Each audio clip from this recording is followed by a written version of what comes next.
and welcome to my very first episode of my talk show, and where I invite amazing people from all around the globe and to help you and inspire you take action and do more impact in your life. And today I'm having a very special guest all the way from Australia, someone who is a true inspiration for me, myself personally, and for thousands of people. A mentor, an entrepreneur, a multi-award winning designer jeweler, a confidence and mindset coach. Please welcome Scott Anthony. Thank you so much for joining me today. My pleasure. Welcome from Australia. It is a spectacular sunny day, so we couldn't have picked a better day for this. Amazing. I love the view. I love the green and the swimming pool. You're so lucky. It's definitely better than mine. Well, it changes. We have rain here as well, but today is just a beautiful day. Yeah, amazing. So, thank you so much. Let's get started. Let's begin.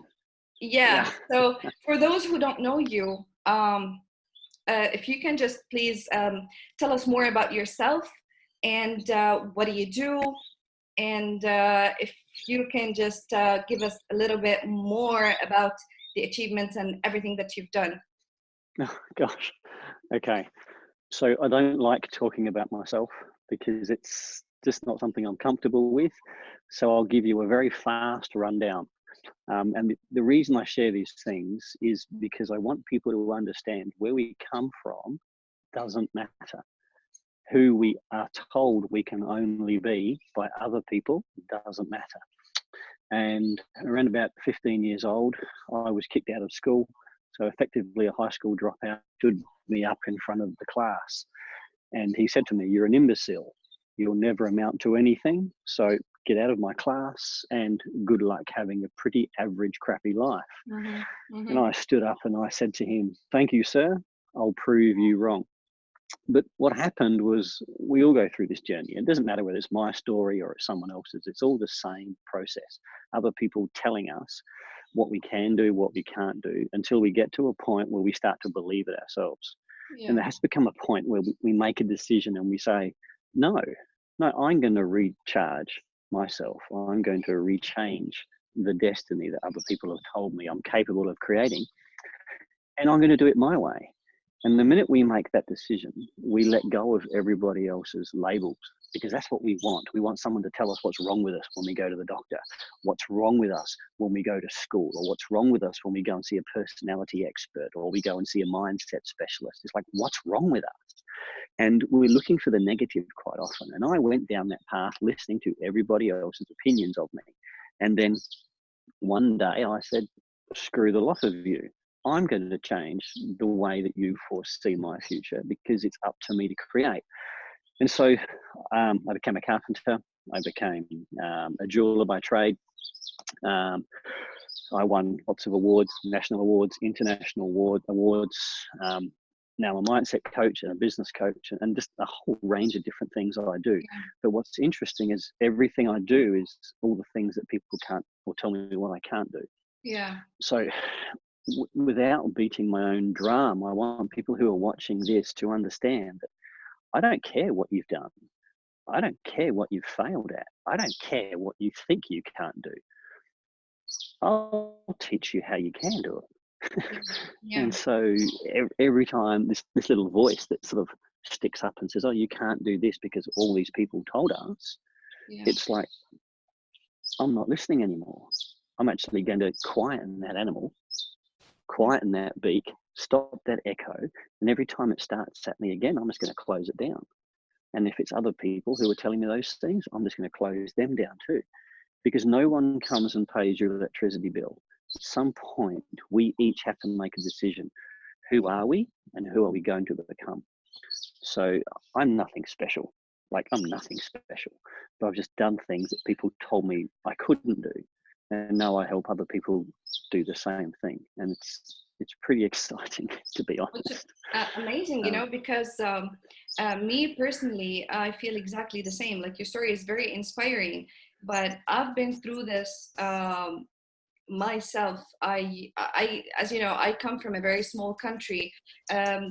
you know, little girls were not allowed to dream big. We did not have, or we did not dare to dream big because, you know, certain barriers in the society.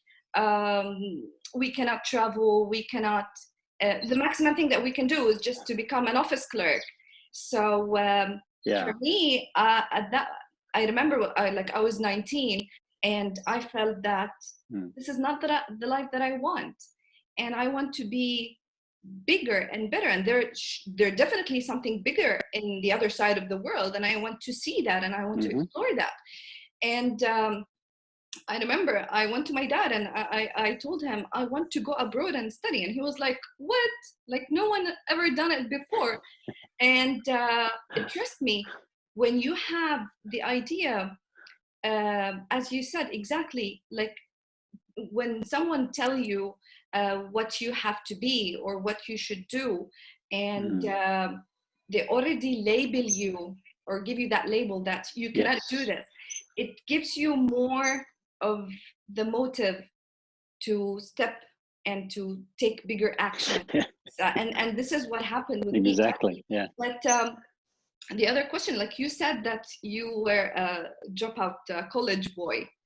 So seriously, like what was, or how could you do that? Turn failure, or what people perceive as failure, into huge success and building a multi-million-dollar company. Like this is very inspiring, and I would love everyone to learn more about that, and to, if you can teach us just a little bit, how did you get this courage and what pushed you to create all that success? It's a very good question, a question I get asked quite often. And I'm slowly better at answering the question. To give you a quick rundown, I know what it's like to be homeless when you're 15, 16 years old. I know what it's like to eat my dinner out of a hubcap from my car and create a little fire and put the food scraps in that hubcap and warm it up so I could eat. I know what it's like to have ridicule, and I know what it's like to go through some of the things that other people have gone through, yet they've gone through far a lot worse abuse than I went through. But all those things were often at the hands of other people. And when you make a decision and you start assessing your own value, what you want for you, rather than what everyone else says you can do or you can have, or what everyone else says your value is, there comes a point when you simply say, I've had enough. I've had enough living the way that everyone else wants me to live and expects me to live. And basically I just said enough, like just enough. And I got into the martial arts arena, and that taught me a lot.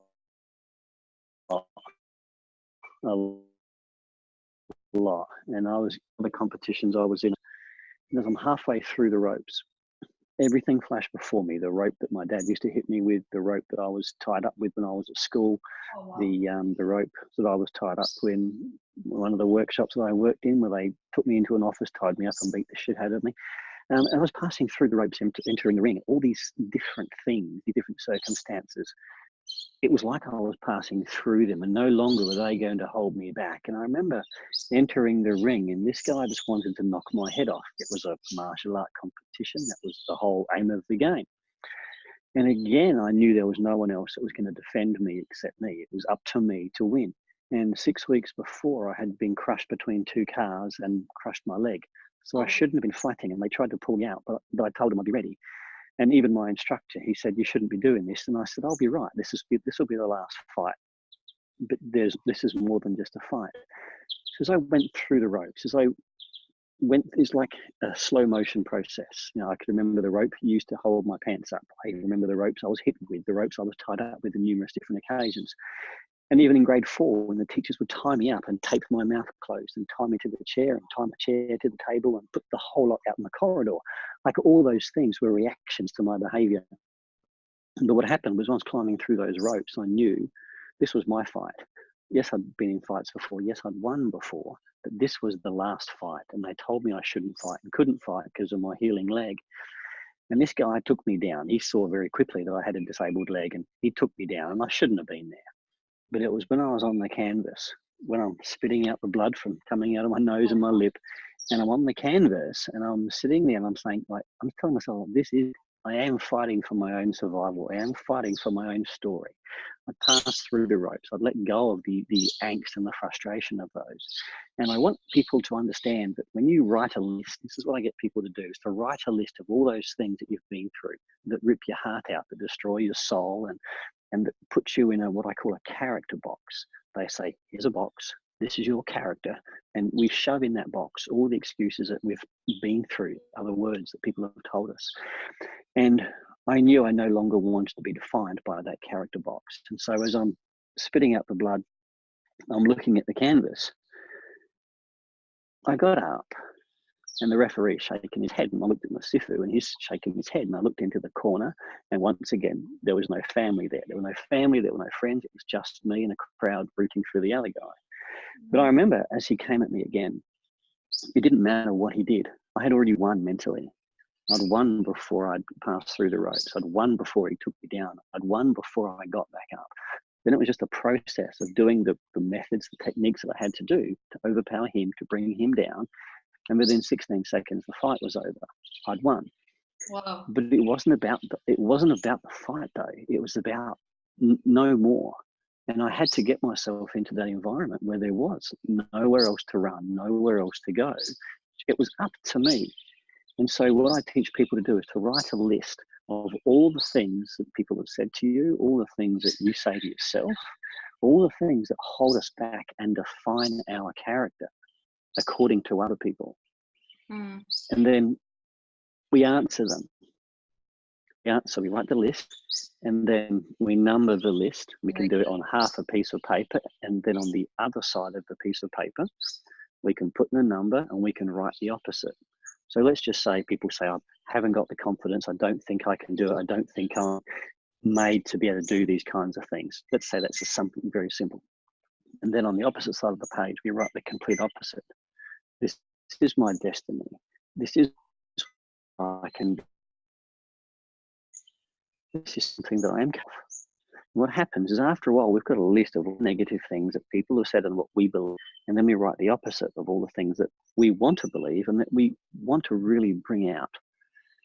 And then we simply fold that piece of paper in half.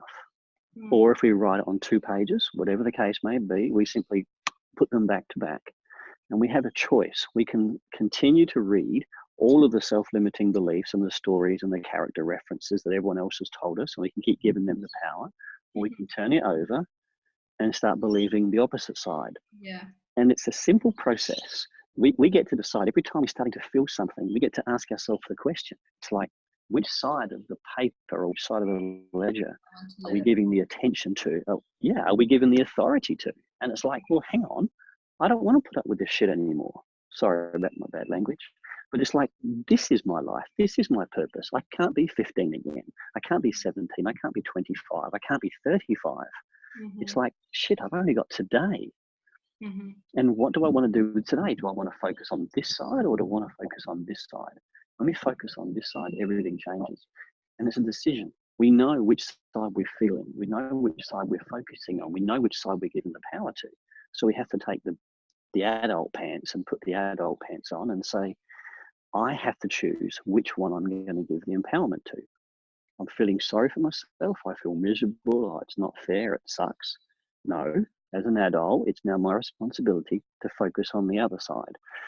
Just by doing that simple process, you'll go through a 5 or a 7 day metamorphosis of just realizing, shit, hang on a minute. I'm falling down that negative slope again. Now I want to focus on the right slope. And by doing that, you start to rechange the old patterns, or you start to rewire the old patterns and the old habits that you've been living with for 10, 20, 30 years. And it's a written exercise. Like, people do it on a computer. And if they work with me and they tell me they've done it on the computer, I cancel our coaching. Because from the very day one, I say the power of a pen is more powerful than any other tool in the universe because it captures our handwriting. Yeah. We're reading it, we're writing it, we're seeing it. Anyone can type on a computer screen. And then when we read the computer screen, it's boring. But when it's your handwriting and we get to write a contract, this is my name, this is the date, this is what I want to achieve, this is how I want to feel, and this is what I'm doing it for. And I often ask people to say, what is your hot button? And 9 times out of 10, it's the wife, the husband, or the kids, or the family. But that's still external. What is internal? And when you dig in deep, what is the internal story we've been telling ourselves based on what other people have been telling us? It's like, good, that story is true. If we were molested or abused or had a shitty childhood, that's great. Let's not keep taking that into our adulthood. Let's draw a line and say, that happened to me, but I didn't have any control over that. Or even if I did, I still get to decide how much control I want to give those actions, those memories. I actually want to draw a line in the sand and put it on the opposite side of the paper and say, I've now turned a new page. I've now started a new chapter.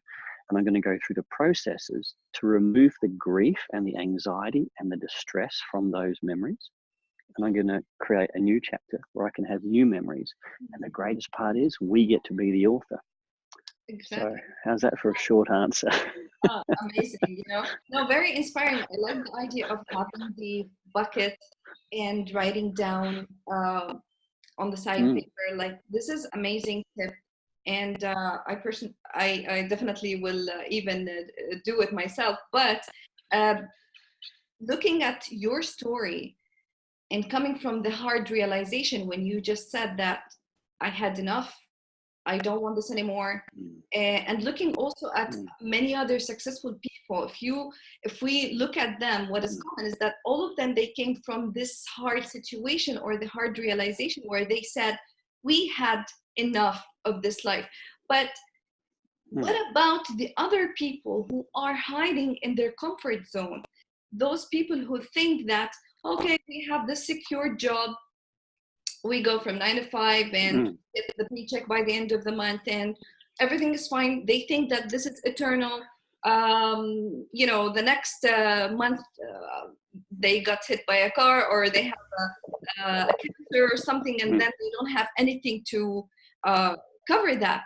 The thing is, most of the people that I met is that they're living in their comfort zone. They don't want to challenge themselves because they think that this comfort zone is going to last forever. What can you tell, or how can we teach people that it doesn't take a time or a proper time to start changing or to make difference? So it's a beautiful question. It's a beautiful question. And about 2 years ago, I had an accident. So here I was having my businesses and running my jewellery business, and was just awarded the best jeweler in Australia and New Zealand. So that was very humbling, very exciting. And just over 2 years ago now, I had an accident where we were doing a renovation on a property, and I had a wall fall down on top of me, and basically a back injury. And without going into the details, I was in bed for 9 months. I was told I had a 2% chance of it again. And if I could walk walking sticks that I was getting around on, they said you'd never run again. You've got 2% chance. And I was quite disheveled, quite twisted, quite distorted, and a lot of pain. And so for 9 months, my world fell apart. Everything I had done, whether it was fit and energetic and just everything stopped. And for 9 months, I'd be looking up at the ceiling, counting the butterflies on the plaster of our bedroom. And my wife would run the business, and my 4 kids would have to live their lives without me. I just couldn't get out of bed. And the surgery they wanted to have, or have me have, I just was not interested, because there were no guarantee of results. I would just be another statistic. But after 9 months of doing things the experts way, they gave me 2% chance. I walked into a surgeon's office, and there was about 9 other people in that office. I hobbled around the corner with my wife. All of a sudden, I saw all these other people, and I just backed up as fast as I could, very slow. But my wife looked at me. She came outside, and she said, "What's wrong?" And I said, "I'm so friggin' done with this. I'm so friggin' done. There's a room full of other people who are just another number like I was. And the surgeon, the doctors, the experts, they're all going to give them a judgment. This is your chance. This is your statistics. This is your result. Good luck. Next patient, please. So after being given 2%, I was very angry. Like, I was furious. And I said to the surgeon, I said, there's one mistake, there's two mistakes you've made. And he says to me, what's that? And I said, one, you've forgotten the power of the human spirit. And I said, and you've given me a chance of 2%. And I said, and number two is you don't know me. And I said, I will prove you wrong. Again. And I said, you will never see me again in this state. So now I can sit, now I can stand, now I can walk, and now I can run short distances. I'm 85% on a good day of the ability that I used to have, but I refuse to listen to other people's advice. I refuse to listen to their categorization. This is your chances. That's it. It's physical with the experts. We know the data. We know the damage. You can see it in the MRIs. You can understand why your sciatic nerve is stuffed. That's why you keep falling over. We understand this. As much as you'd like to be healed and you'd like to be cured and you'd like to be able to do those things, you have to come to terms with the fact that you can't. And I'm like, is that someone else telling me something else I can't do? And that's exactly what happened. And so now, every time I take a step, it's a bloody good day. Every time I wake up in the morning, I can wiggle my toes. It's a bloody good day. So the whole myth of people having a job, and it's a good job, as I tell my clients, you don't decide if you keep it. Your boss decides if you keep it.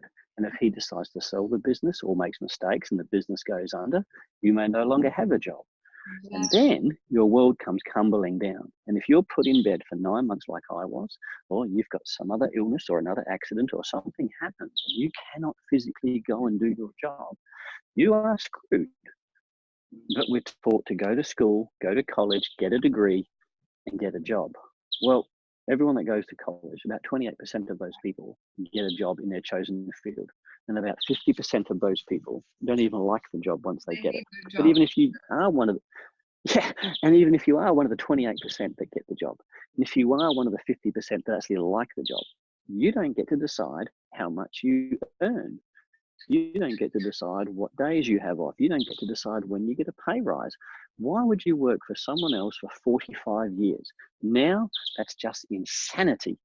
But most people do it because it's what they're taught to do. So today, what day is it? Today's a Monday. It's Monday. I haven't worked a Monday in 16 years. I don't work Mondays anymore because this is work. I'll walk around my pool and I'll be on the phone talking to clients and I'll do a Zoom call like this. But the whole idea of getting in the car and driving to work for someone else, that's just so old fashioned. But here's the funny thing. Those 9 months that I was in bed on my back for, it took me 3 months after that to do things my way to be able to walk again. And then since then, I've been doing my own rehab, my own way, my own style, obviously learning a lot and trying a lot of new things. And now I can do what they told me I couldn't do. So the interesting thing is those 9 months I was on my back, I made over $2 million. Oh my God. And I didn't have to go and work for someone else because I ran my online business from my bed. I could still do my coaching. I could still have things I'd already set up, still work on autopilot that I had access to because I had a computer, I had a telephone, and I had the internet. And now women, I've got 3 daughters and 1 son. And these women, any woman watching this now, you need to understand the world has changed. It may not have changed in the society that you're living in or the environment that you're living in, but don't accept it. If you have a computer, if you have a telephone, if you have the internet, you can now create your own income, your own business, or your own businesses that don't involve stock, they don't involve staff, they don't involve the premises. Never before in all time in history has it ever been possible for so many to make so much with so little. It is just unprecedentedly exciting. So any woman that says, but I'm not sure if I can do this, I'm not sure if I can do that. Here's a word for you, bullshit. You can. And if you don't believe me, jump on a call with me and I'll give you 3 ways to show you that you can. The point is this. We're all all comfortable until we're no longer comfortable. But if people ask themselves this question, if you came home and you opened up a letter and it said, oh my God, I've got 12 months to live and there is nothing else I can do, would the first thing be, what am I going to do at work tomorrow? Yes, true. So true. But because we don't get that letter, we don't take it seriously. I got a letter exactly as you said, like, oh my God, this is amazing, Oh, you know, because 4 years ago, really? I used to be Wow. a CFO for almost 15 years for a big telecom group. And, you know, as everyone else, I was in my comfort zone. I used to go with like maximum 2% efficiency. Like I had no motive to do anything else but just, you know, pleasing my boss. And Yeah. when I got married and gave birth, on the same day, I received a text from my boss and he asked me to quit my job. And because I was too expensive, for them for maternity. And what happened then? Wow. This story, maybe it's boring for some people because they already heard it from me. But honestly, I can't emphasize more about the fact that it was that hard realization for me when I received that text. Yeah. It was a blessing and it wasn't something bad because first, I do not want to apologize for wanting to be with my baby. And second, Yes. I knew that I will never go back to build someone else's business and make him richer while I know that I can do it myself. And from That's that right. from that day, when I took that decision until today, I managed to create 3 businesses and I got featured in Vogue magazine. And I will do more. Oh, wow. I know that I'm gonna do more because it's not just easy. I mean, I don't want people to wait till they get that text or as you said, until they get that Yeah. that you have just Yeah. 4 months to live or that you got laid, because now we Yeah. know there's a recession coming soon. People will get laid off and businesses are going down. So Yeah. why do we have to wait till something bad happens? Like, Yeah. until you realize that, oh, I can do it, or what else can I do? You know, it's just, this is exactly what I wanted to teach the women in my group and everywhere else, to show them and to inspire them that literally we do not have to wait for the right time to come. You can start now. Well, there is no right time, and here's the other thing that most people don't realize: the media, which is where we all get our information from, is lying to you. It is just lying to you. The media are controlled by big corporations who have a different agenda, and their agenda is to keep the people scared, because if people aren't under control, they lose control of the people. We are now in unprecedented times. The world is an amazing place. More freedoms, more electricity, less poverty. They talk about the poverty. Oh, there's poverty everywhere. There is, but it's decreasing. There are more and more countries, more and more communities where they're getting running water, where they're getting food, where they're getting electricity, where they're getting internet. And I've always said, within the slums of India will come the cure for cancer. It takes is one person to have a breakthrough.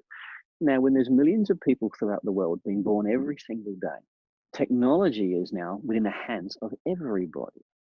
The media doesn't want to tell us how good things are, because then we have no reason to watch the media.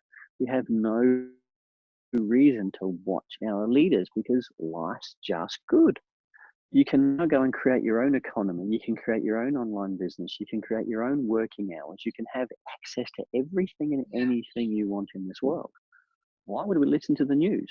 So the news and the media have to keep us scared, have to keep us under control, because the big power brokers want to keep us that way because they sell advertising space and they have much bigger agendas than they're ever going to tell us.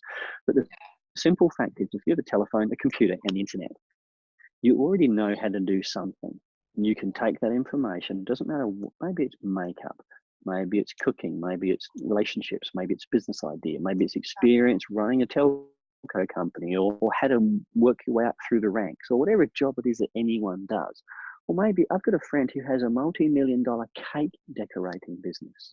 She teaches people online how to decorate cakes. Like, it's insane.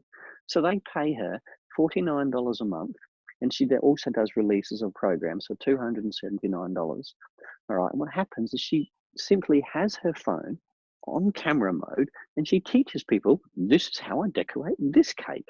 And they watch her decorate the cake so they can go and do it. Then she teaches them how to market it and how to run it as a business to sell that cake.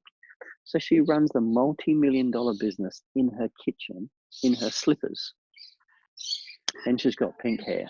Now, why has she got pink hair? Because she hasn't got to please a boss. She homeschools her kids, and her husband's deaf. It's like, really? How do you find time? How does someone with pink hair and a husband that's deaf, and they homeschool kids, how do they have time to build a multi-million-dollar business? It's like, it's insane, but it's possible for anyone. When we talk about what we've done, what we've achieved, and what this lady with the pink hair car has done, it's like we're always telling people about other people. But the people watching this now, I want you to think about, like, what is it that you know? Because here's the thing, if I drove to or flew to your house, if I sat down in your kitchen and I said to you, tell me something that you can do. Maybe it's making something, or a job you've had, or a career, or raising children, or relationships. It doesn't matter what it is. Tell me something. That thing that you tell me can turn into an online course, an online program. Yeah. So let's say we set that up, and then all of a sudden, people on the other side of the world bought it. Oh my God, I got paid. I was asleep, but they were awake. They saw a web page that said how to learn how to make baklava or something funny, right? And so you go, oh, I'll buy that for $47. And then someone else buys it, and someone else buys it. And you wake up and there's $100 or $5,000 in your bank account. And then tomorrow you go to sleep and you wake up, there's another $1,000. It's like, shit. It's like, look at now. I'm sitting by my pool in Australia, and you're on the other side of the world. Yeah. You've got the internet, you've got a telephone. I've got the internet, I've got a telephone, and whoever's watching this has the internet, has a telephone or a computer. Didn't get in a car and drive anywhere. Didn't pay for stock. Didn't pay for staff. Didn't pay to rent a shop front or a business or an office. And we can work from home. And when I was in Hawaii recently, I worked from Hawaii from the balcony. And then I was in Los Angeles, I was in Las Vegas, I was in Chicago, and I had my laptop, and I had my phone, and I had internet, and I ran my business. And we're actually in Hawaii, and I woke up my wife at 1:30 in the morning. Honey, guess what? And she's like, what? It's 1:30 in the morning. What are you waking me up for? I said, just got paid again. Oh my God. And she's like, what? Yeah. So you don't know what's going to happen. So yes, we can say, I like my job. Really? Yeah. Well, there's only 20 more years of doing it. It's like, what would you rather do on a Monday rather than working for someone else? And the only reason you work for someone else, as much as people tell us how much they love it, I challenge anybody who says how much they love their job to go into work tomorrow and tell your boss, guess what, boss, I love my job so much, I'm going to work the next month for free. So true. So true. They're not going to do it. The minute the boss stops paying, you stop going to work.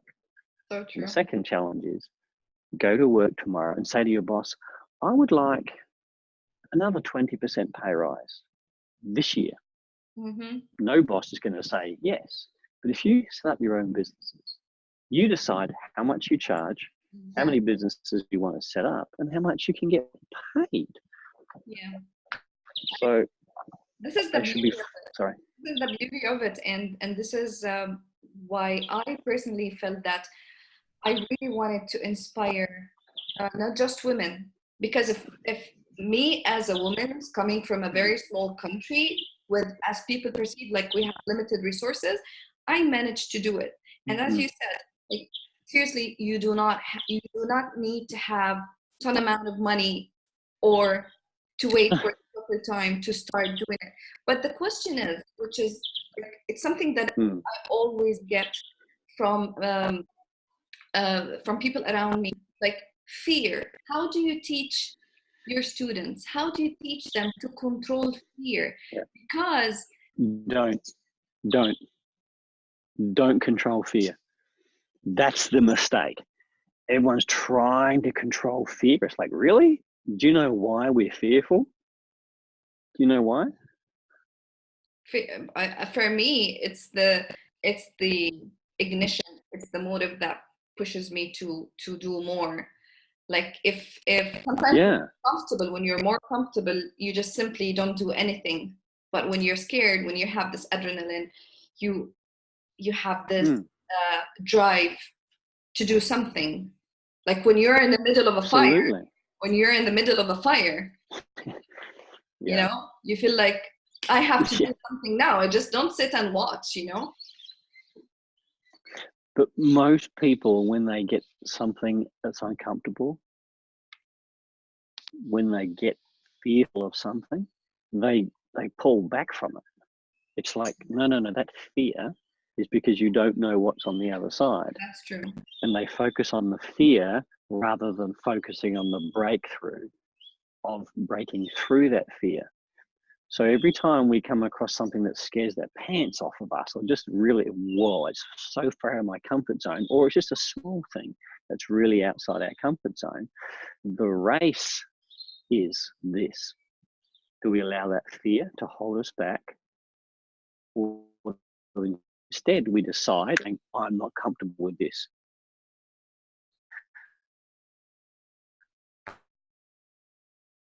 Right?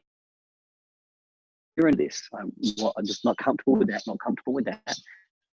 And that stops us. But at that point, we have to recognize that, do the adult thing and say, yeah, I am scared of this. But what will it feel like when I break through the other side? It's because we don't know what's on the other side. We don't know what we're going to go through to get to the other side. But it's the unknown. And our primal brain wants to keep us safe. It says, don't go there. We haven't done it before. But we couldn't walk when we were born. We sort of came out as a pink, bubbly mess, right? Covered in mud. When they wiped us off, they gave us an injection. They said, here, go home with mum. And mum sort of takes us home and is like, nurses us and does all these things. And then we crawl and we smile. And then we eventually start trying to walk. And as kids, all we see is everyone else is walking. I want to walk. We don't listen to Auntie Sue or Fred who says, you can't walk, you can't walk. They're like, of course I can. They crawl and they'll stand up, then they'll take a step and fall over. They'll keep going, keep going, keep going. They don't know fear. It's us, parents. Don't touch that, it's hot. Don't do that, you might fall. Don't climb on there, you might hurt yourself. And it's like, we install that fear. So what we need to do is say, this is terrifying me. But how am I going to feel on that? Is the focus we need to focus our attention on, because we're all going to be scared of something. And even if we progress beyond that fear, it's going to, and another fear, and another fear. Yeah. And at some point, we have to put our grown-up pants on and say, it's actually my responsibility, isn't it? We have to do the very things we tell our kids. You can do it. Yep. Have a go. And when we do that, then we start using fear for a thing to avoid. And we start saying, oh my God, this scares the pants off of me. I can't wait to see how I feel after I've done it. That's the decision, the next step that we need to turn on. We need to take that decision and physically make the switch. And it's a responsibility thing, and accountability sometimes helps. And someone saying, list your fear. This week, we're going to do one. Just one. And next week, we're going to do another one. And Eleanor Roosevelt, the wife of the ex-president, Teddy Roosevelt, not Teddy, the other Roosevelt, basically she said, do one thing every day for 30 days that scares you. Just imagine that, just one little thing for 30 days. At the end of the month, you've done 30 things you never would have done before. So that's one of the exercises I take my clients through. That's amazing. Let's write a list. That's amazing. So, looking at the new year coming, we have like less than almost 2 months for New Year, and people are starting now, you know, Yep. New Year resolution, the new me. I want to Yep. become healthier. I want to quit smoking. I want to make good things. And then 2 days after New Year, everything goes back to the same situation. Yeah. What do you tell people who are starting or who are planning for New Year to start their new selves? Well, here's the thing. Some people will watch this now and other people will watch it after the new year. So I don't want people to wait until the new year to decide they should do something. Because again, it comes down to a grown-up thing, like a responsibility thing. We keep avoiding it and, oh, I need a benchmark because, happy new year. And here I'm going to do this. I'm going to lose weight. This year I'm going to stop smoking. Oh, but I've tried before. I can't lose weight. There's only one thing you need to do to lose weight. And this goes for anybody around the world. Yeah. And it's this. Don't let this hand put the food in your mouth. Don't let this hand put the alcohol in your hand. Don't let in your mouth. Don't let this hand put the cigarettes in your mouth. Don't give me DNA problems. Don't give me genetic problems. Don't give me stories about why you have to have it and why you need it, because they're all excuses. They're not grown-up things. They're not adult things. They're just silly, childlike excuses. And some people will hear me say that and they'll be up in arms complaining about how dare I. Well, I'll tell you how I bloody dare. Very simply, I called you out on your bullshit. If you want to lose weight, stop eating the wrong thing. Stop eating too much. If you want to stop smoking, stop putting the cigarettes in your mouth.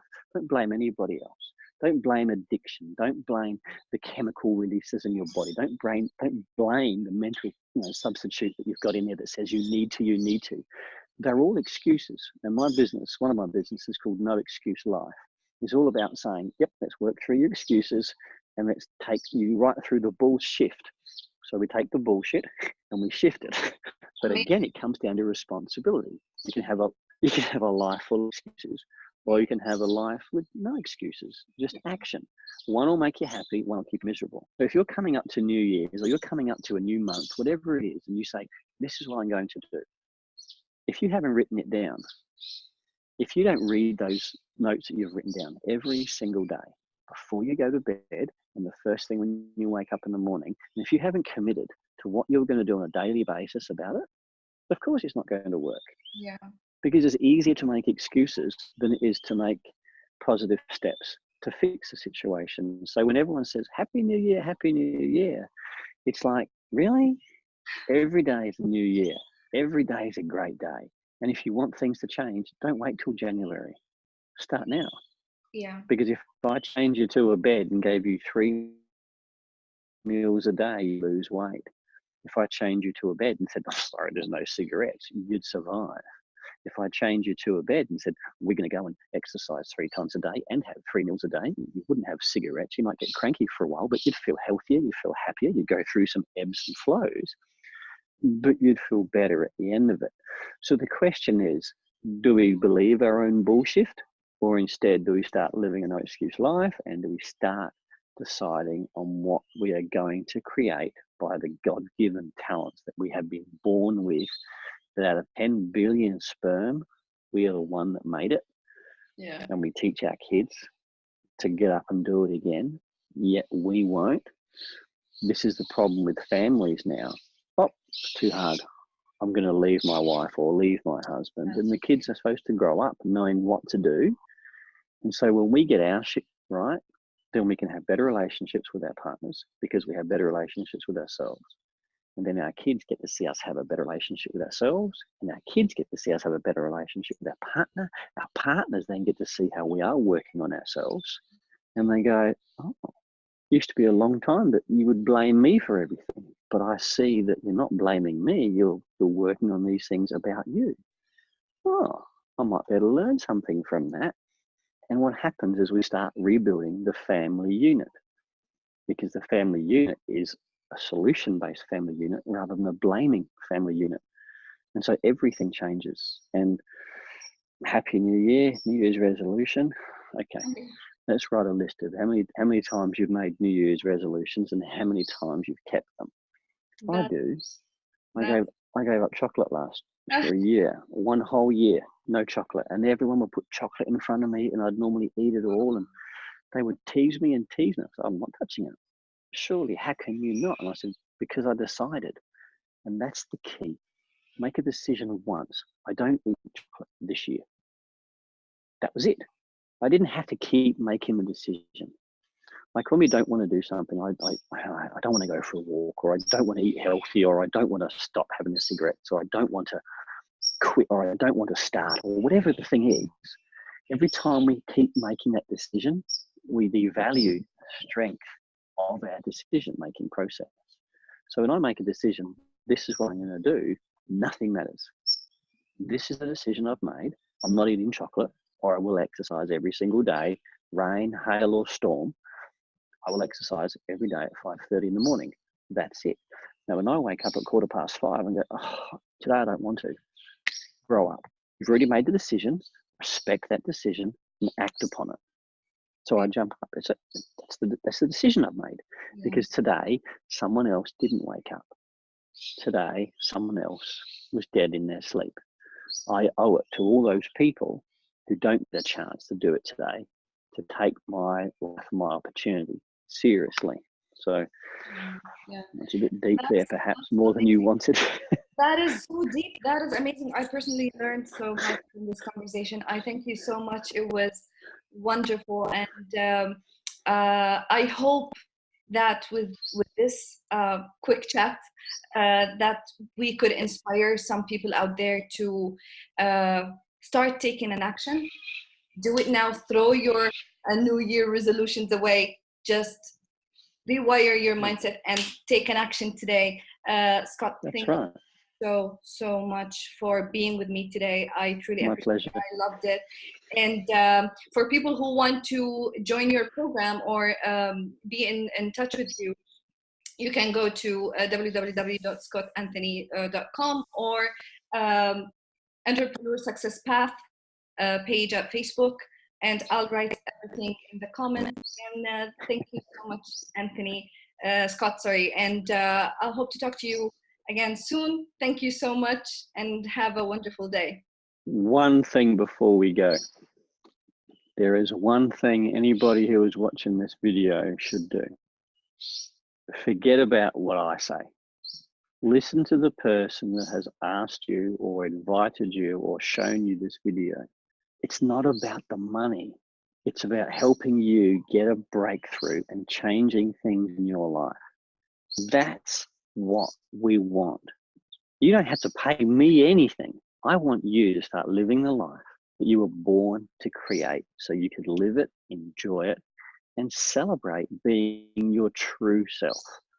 And get in touch with Reem and make sure you stop living other people's stories. Start living yours. Get in touch with her, follow her, jump on board and change things. And if one day I get a message from you that says, hey, I loved it, I jumped on board, she's amazing, I'm going to go, hell yes, it's worth it. Thank you so much. All right, thank you. My pleasure. Thank you everyone for watching us, and I'll speak to you again very soon. Thank you so much, Scott. Take care, everyone.